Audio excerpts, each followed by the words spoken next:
Nous voulons ici juste rappeler que depuis notre arrivée à Aurès-Krobou, en 2014 pour mon épouse, mais quand elle était ici, je venais et je participais aux activités de jeunesse.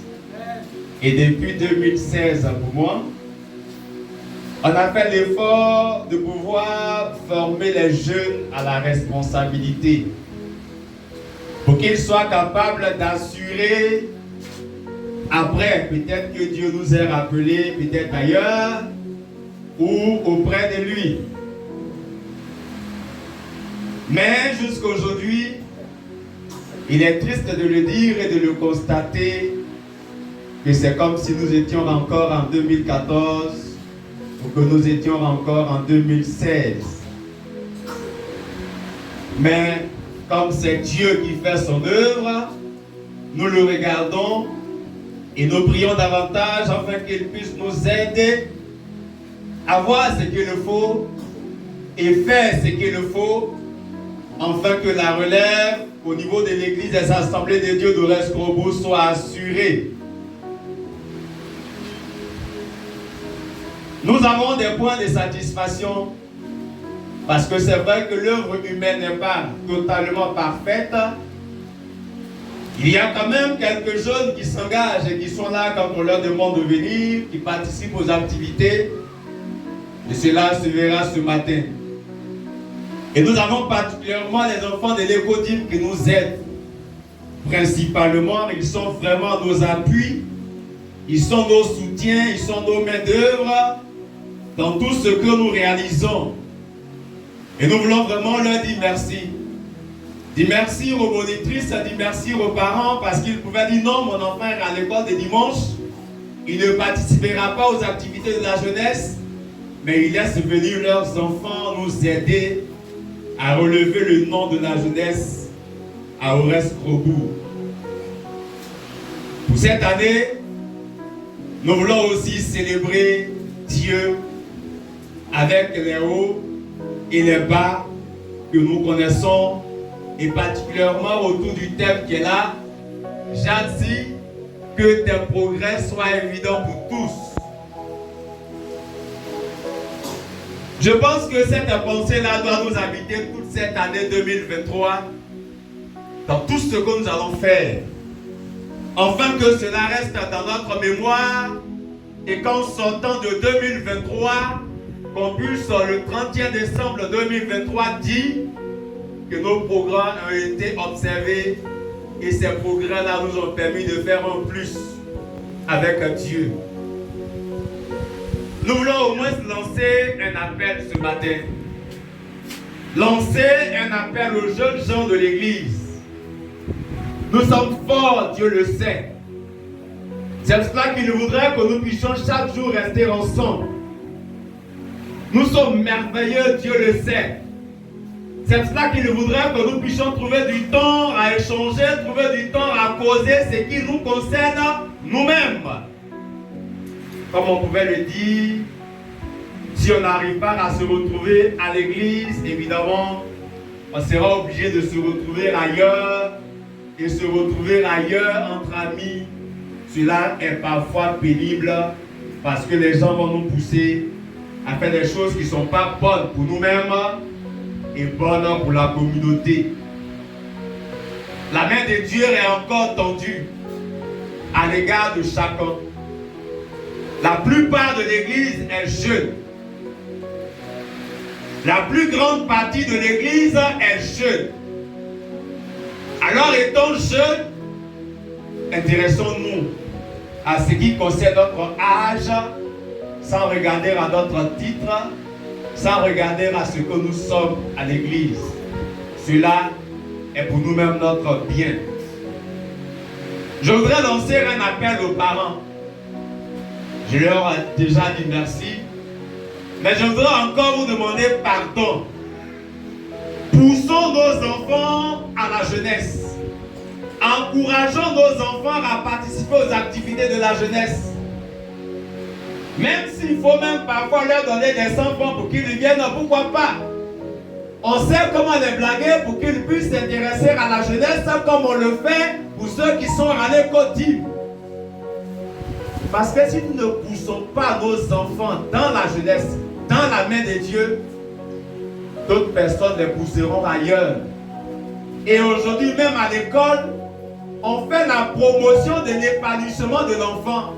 Et quand on parle de l'épanouissement de l'élève, l'épanouissement de l'enfant, c'est dans les activités de la vie quotidienne. Ils vont danser les chants, ils vont faire des jeux bizarres, ils vont s'intéresser à tout ce qui se fait à l'école pour être épanouis.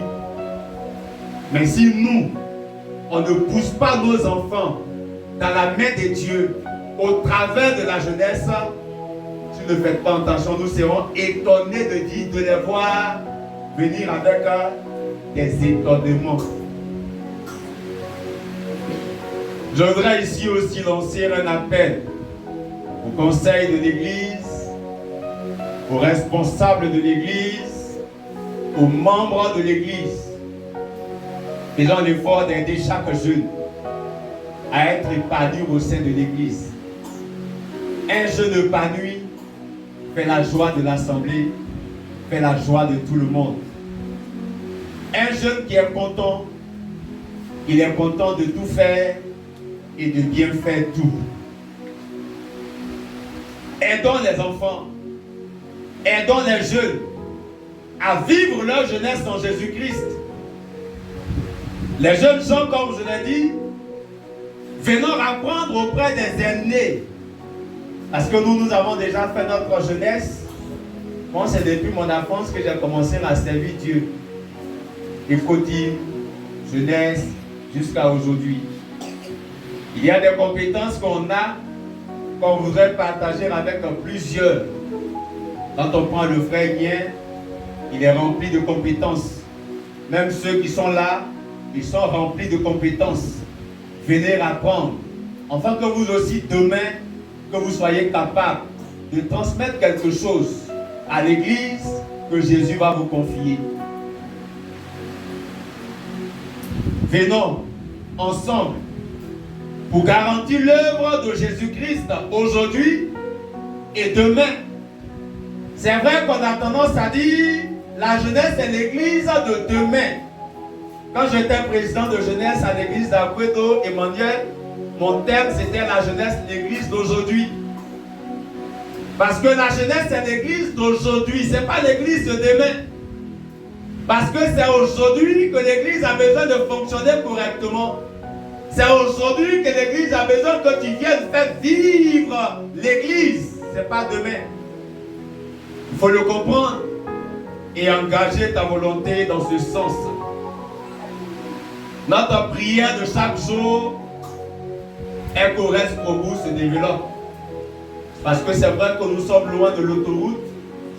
Et parfois l'installation des entreprises, des sociétés, c'est parfois difficile. Mais aussi notre prière est que les jeunes aient des initiatives personnelles. Aujourd'hui, on parle d'entrepreneuriat. Je vais vous donner un exemple simple. Moi, aujourd'hui, je vends du pain dans mon quartier. Et ça me rapporte 500 par jour. Alléluia. Un jeune qui a 500 par jour, sa vie est déjà rassurée. Parce que le jeune n'a pas besoin de grandes choses. Juste 200 francs le matin pour manger. Et puis c'est fini. Lui, c'est de son ventre qu'il veut que son ventre remplisse. Mais tu es intelligent, tu as Jésus. Et Jésus te donne cette intelligence de savoir trouver là où tu dois trouver 200 francs par jour pour remplir ton ventre. Quand j'étais étudiant, je vendais du savon liquide pour assurer mon transport, pour assurer ma subsistance. Parce que je sais qu'un jeune sans 200, sans 500, c'est un danger. Parce que même une jeune fille qui n'arrive pas à trouver 200, c'est déjà un danger. Aujourd'hui, on parle d'entrepreneuriat. On parle du fait que personnellement, on arrive à faire des choses. Et la meilleure chose qu'on peut faire, c'est ce que notre voisin fait, c'est ce que notre voisine fait. C'est ça qu'on peut faire. Je sais que mon voisin mange du pain. Si je lui présente du pain, il va prendre. Moi-même, je mange pain 500 chaque jour. Donc les 500 que je gagne déjà, ça comble mes 500 que je devais dépenser. Donc ça me fait bénéfice des 500. C'est comme ça la richesse, ça commence. Ça ne commence pas par les grandes choses. Mais nous sommes déjà riches en Jésus. Parce que nous avons Jésus. Je voudrais nous encourager, jeunes, à laisser le Saint-Esprit nous éclairer. Jésus dit, tu connaîtras la vérité te rendra libre. Tu seras libre spirituellement, tu seras libre socialement, tu seras libre dans le moindre détail de ta vie parce que tu laisses le Saint-Esprit t'encourager, tu laisses le Saint-Esprit t'orienter. Notre prière est de voir un jour tous les jeunes de l'église se rassembler à une réunion de jeunesse. Notre prière, c'est de voir des mariages, c'est de voir des élèves réussir à l'école, c'est de voir des personnes entreprendre, avoir du succès dans les activités des parents et des jeunes. C'est ça notre prière. Et nous pensons que Dieu est avec nous. Et progressivement, il permettra que cela soit réalité. Nous ne pourrons pas terminer sans dire merci encore aux parents qui nous ont apporté leur soutien. Ceux qui ont laissé leurs enfants venir aux répétitions. Dis merci à tout le monde, même ceux qui ont oublié de dire à leurs enfants de venir aux répétitions, on vous dit merci. Merci pour que la prochaine fois vous puissiez les encourager à venir. Amen. C'est pour cela qu'on vous dit merci. Amen.